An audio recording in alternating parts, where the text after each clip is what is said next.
Let's now go to advanced assessment of mental health disorders. Let's discuss pregnant patient. Considerations for the pregnant patient.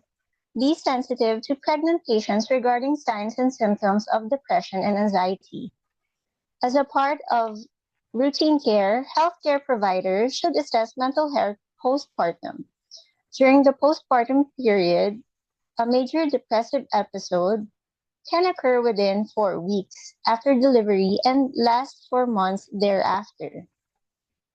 A history of depression increases potential for the length of postpartum depression.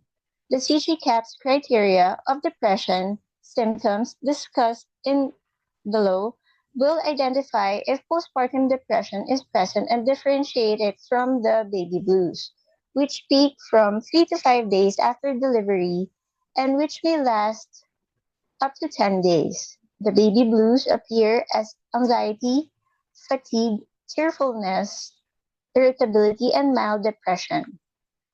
The Edinburgh Postnatal Depression Scale assesses primary health care professionals to detect postnatal depression, which affects up to 10% of mothers, many of whom are untreated. The EPDS is a self-rated 10-question scale with a 0 to 3 scoring range, where 3 indicates the most severe depressive response to each question. A total number of points from 12 to 15 indicates mild depression. A total greater than 16 indicates severe depression. During the postpartum period, the father should also be assessed for signs of depression, anxiety, or irritability and assisted as needs dictate. Undetected depression can have long-standing effects on the family. Postpartum psychosis, in contrast, occurs several days following delivery and may last for days to several weeks. Mothers' delusions and hallucinations focus on hurting themselves and their babies. Other symptoms of this disorder include anger, paranoia, fear of being alone, hostility, overactivity, and severe depression. Postpartum psychosis requires immediate medical attention.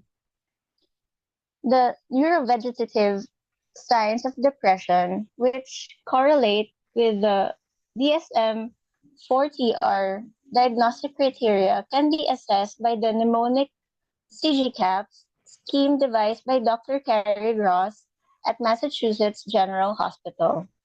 4 symptoms plus either depressed mood or anhedonia, absence of pleasure, for at least 2 weeks must be present to diagnose major depression.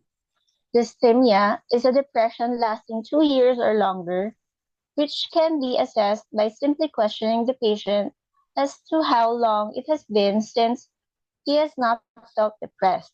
People with dysthymia have 2 CGCAPS symptoms plus depressed mood for 2 years.